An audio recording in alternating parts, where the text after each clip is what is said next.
Hello friends, this is Growl. In this video, I'm going to rank all 13 melee DPS specs for dungeons and Shadowlands. I've been doing a lot of research and talking to many top Mythic Plus players to get their opinions on how specs are looking going into what will be the last month of the beta. Everyone is deciding what class they want to main or play as an alt, and I hope this video can give you some insight on the state of the classes right now. First, I have to give the obvious disclaimer. It's still early on and anything can happen. One of the most important parts of ranking these DPS are their damage after all, which can easily change at any time, even with updates after the game's release. The purpose of this video is just to give a look on how some of the melee DPS specs are performing, alongside thoughts on the Mythic Plus meta for those who haven't been able to play in the beta. Before I go through ranking the specs, first let's talk about what makes a melee DPS strong. First of all, it has to have good damage. No class is going to be brought to keys if their damage isn't strong. Their damage also has to be versatile, doing good single target damage when needed and good AoE on large packs of mobs as well. Classes that seamlessly cleave their AoE rotation into multiple targets without losing priority damage are much preferred than those that have to decide on one or the other. Specialized utility is another major factor.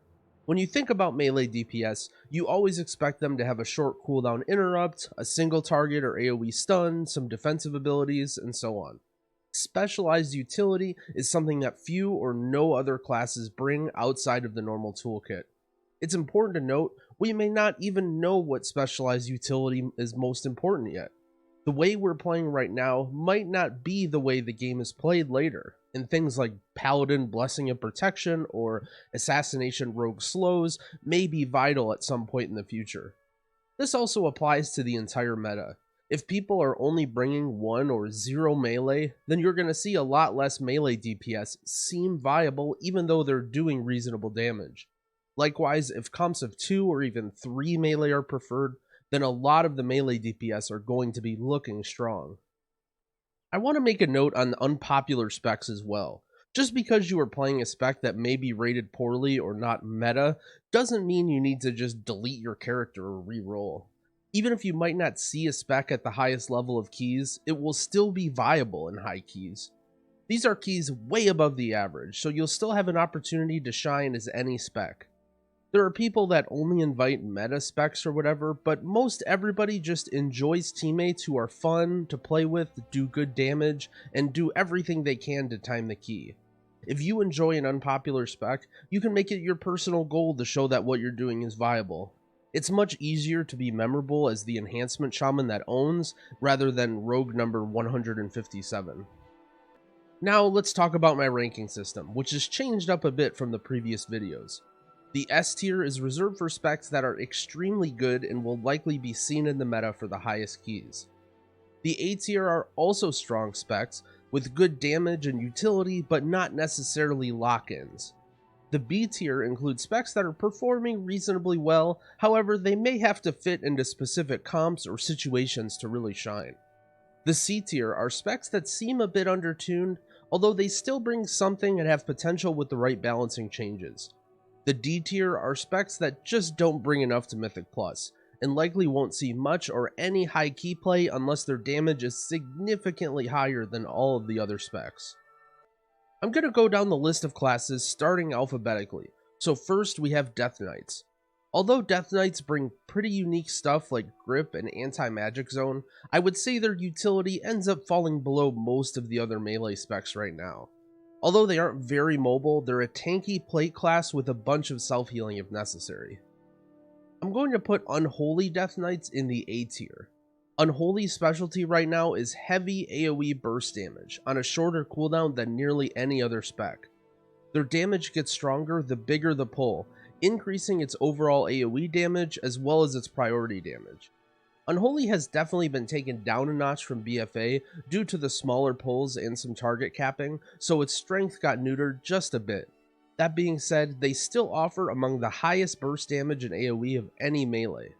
Issues with Unholy right now include its longer setup time and steeper learning curve. It can feel extremely difficult in lower keys to do damage when stuff dies so quickly that you aren't able to pull around your cooldowns.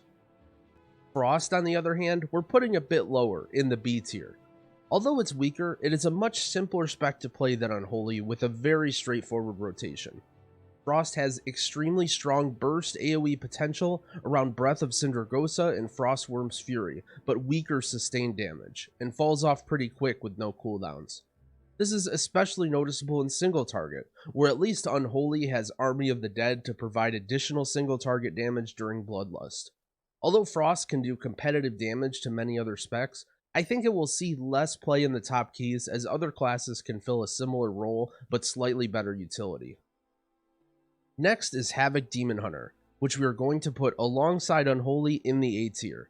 Havoc shares a similar niche to Frost in having strong on-demand burst damage, however with slightly better sustain and single target damage. They also bring Chaos Brand, buffing magic damage of party members. It's looking very likely that we're going to see a meta with at least one caster DPS alongside a healer like a Druid or a Priest that also benefits from the added damage as well.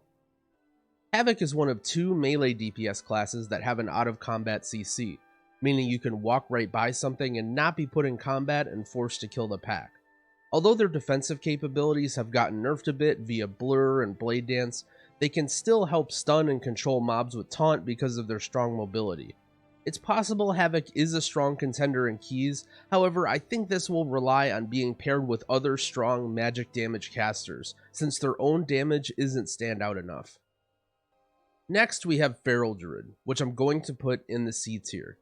It's unfortunate because Feral has great utility, one of the best melee kits with Cyclone, Hibernate, Soothe, Invisibility, Battle Res, Roar, and even Maim on a short cooldown. The problem is just their damage. Their damage profile is pretty weak compared to most other specs. They scale poorly on multiple targets and don't do impressive single target damage either. As with any DPS, they have to be on the top end of the meters to be brought into the highest keys. I think if Feral's damage was allocated more into bleeds, they would be significantly stronger. However, right now it just doesn't seem like it's going to happen. I can definitely see a world where Feral is really good, however it's just not this one. I think Feral also suffers from representation. There just aren't that many people playing it and pushing the class to its limits. If Feral was doing top damage on single target with good AoE, you'd definitely be seeing it in the highest keys because of its utility. Survival, the only hunter melee DPS spec, is going to have to go down in the D tier. Survival's damage profile is just really poor and not well suited for Mythic Plus. In a pack of enemies, you often run into a scenario when you need to choose between dealing single target damage with Mongoose Bite or trying to reset the cooldown of your bombs with Carve. Carve deals virtually no damage, so anytime you're trying to AoE, you have no priority damage. And then if you want to do priority damage, you have no AoE. There have been many suggestions to improve Survival's dungeon performance, but unfortunately it looks like Blizzard isn't doing any more major class reworks or big rotation changes. If they gave some strength to Carve or added some sort of cleave interaction with Mongoose Bite, it would bridge the gap a little bit and feel a lot less bad in dungeons. Another option is making the talent Guerrilla Tactics baseline, considering the Wildfire Bomb legendary is looking like the standout choice for Survival right now. This would allow for some more interesting AoE choices and synergies to be developed in the rotation. Survival does bring strong utility with a Real Lust, Soothe, a Purge, and much more lenient use of their pet compared to other hunter specs. Windwalker's damage has been fluctuating a lot on the beta, but has generally been pretty good, and I'm going to place it in the B tier. Their damage profile is great for dungeons, with strong single target and cleave that scales well up to a medium number of targets. Their biggest problem is their lack of utility, only really bringing Ring of Peace. A class like Windwalker will only be brought if their damage is really high, or at least if they can be paired with a lot of other high physical damage dealers. It's possible that Windwalker can make a strong showing in Shadowlands. Fortifying Brew is now baseline, so they have another great defensive option alongside Touch of Karma and Diffuse or Dampen. Windwalkers will be strong around high physical damage comps. Something like Rogue, Hunter, Windwalker has potential for very high damage output. If caster specs like Warlock and Mage start rising to the top though, I also think we'll start to see less Windwalkers. Next is Ret Paladin, which I'm going to be placing in the C tier. Ret Paladin's damage profile just isn't great for dungeons and often has to choose between AoE and single target damage. The target cap on Divine Storm hurt their burst AoE, which was their main selling point, and now both their cleave and area of effect is a lot less powerful than it used to be. Although the GCD changes helped, depending on your talent setup, you still might have these awkward openers with lots of GCDs required before you can actually push offensive buttons, if you're running talents like Inquisition or Seraphim. Paladin does have some unique utility with potential off healing and the traditional cooldowns like Blessing of Protection, Sacrifice, and Freedom. Their off healing though costs holy power, so it eats into their damage big time, and they actually lost Blessing of Wisdom from BFA as well. Although not super impactful, it was nice as a healer to have that extra mana during tough boss fights.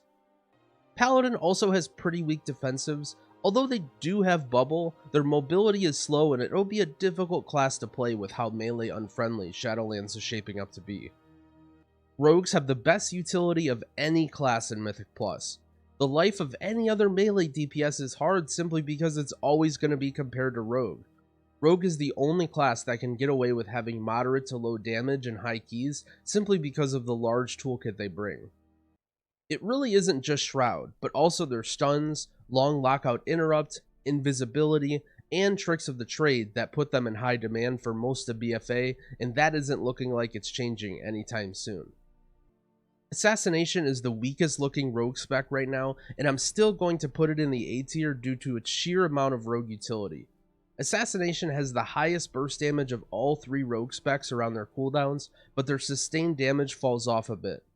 Their AoE, however, is much less flexible due to dot damage design, so it's looking like for most dungeons, either of the other specs are preferred. Sin Rogue's main specialty is their multi-target silence with Garrote. In packs with many casters, they can offer an unmatched level of lockdown. Outlaw is looking a bit better than Assassination in terms of damage profile for dungeons, and for that, it's going in the S tier. Outlaw provides the most well-rounded damage profile, doing strong single-target damage that also cleaves onto other enemies. The biggest change with Outlaw is the change to Roll the Bones, putting a long cooldown on it that emphasizes playing the roll you got instead of just re-rolling until you get something good. Although this makes the class a bit more straightforward, it also makes it more susceptible to randomness, and dulls down the class, as rolling strategy was the most interesting thing going for it. Outlaw is a great spec to play as a beginner, but more experienced players might get bored with the lack of depth. Subtlety is the standout rogue spec on the beta right now, and it is also going in the S tier. Sub not only offers that great rogue utility, but also is doing very high damage. Although Sub's damage profile doesn't make it quite as strong for AoE, it has the best priority damage and single target damage. Even if it isn't topping the meters in a big pull, it's doing large amounts of damage to the highest health targets and saving immense time in the dungeon. Keep in mind when ranking these three rogue specs, everything just comes down to tuning. The most important thing is the rogue utility, and people will be playing whatever rogue spec is doing the most damage. Enhancement, however, is going in the D tier. Enhancement on the beta has been a weak class overall with not nearly enough changes to make it viable. Its utility is pretty average among melee specs, although it does bring a real lust alongside a little bit of off healing and a purge. The biggest problem with enhancement is it doesn't have a special role. There's no unique quality that enhancement has that makes it better than other roles in certain situations. Giving Shaman something like their old grounding reflect from Warlords would be awesome to see, because even if Shaman is topping the meters right now, it would be hard to justify bringing it over the utility of some other specs. Last, we have Warriors. Warriors are in a pretty interesting spot because they actually aren't that powerful in terms of damage profiles compared to the other specs. Their utility doesn't look super strong either until you get to their legendaries. I think it's possible that Mass Spell Reflect could be one of the most impactful legendaries of Shadowlands. Although its average damage isn't that much higher than any other DPS legendary, its defensive capabilities to provide 20% DR against magic for 10 seconds every 25 seconds can make it essential. If high key pushing gets stopped by dangerous bosses, or the seasonal affix Prideful, which is all magic damage, I think it's possible we will see lots of warriors. Well, not all warriors. Arms I'm going to be putting in the C tier. Arms' main strength is Execute, which unfortunately doesn't have nearly the same potential in Mythic Plus dungeons as it does in Raid. Right now, Arms is doing some of the lowest damage of any DPS spec, and probably would be D tier if it wasn't for Mass Spell Reflect. Arms wasn't a popular spec in BFA, and with little changes to its slow rotation, I don't think it'll see much play in Shadowlands either. Fury hasn't been changed much, but with its more consistent and higher overall damage, it lands a spot in the A tier. Fury is a much faster paced spec than Arms and better suited for dungeons. To be honest, there just isn't a whole lot to say here. The tuning of the warrior specs and which is preferred will just come down to which does more damage. Right now, Fury is doing more damage, so that's what you'll see. That covers all 13 melee specs, ranked for Shadowlands dungeons. This was a big list, so if you made it this far, I wanted to say thanks for watching. If you enjoyed the video, I'd appreciate it if you gave it a like and subscribe to my channel for more informational Shadowlands content. Happy keying!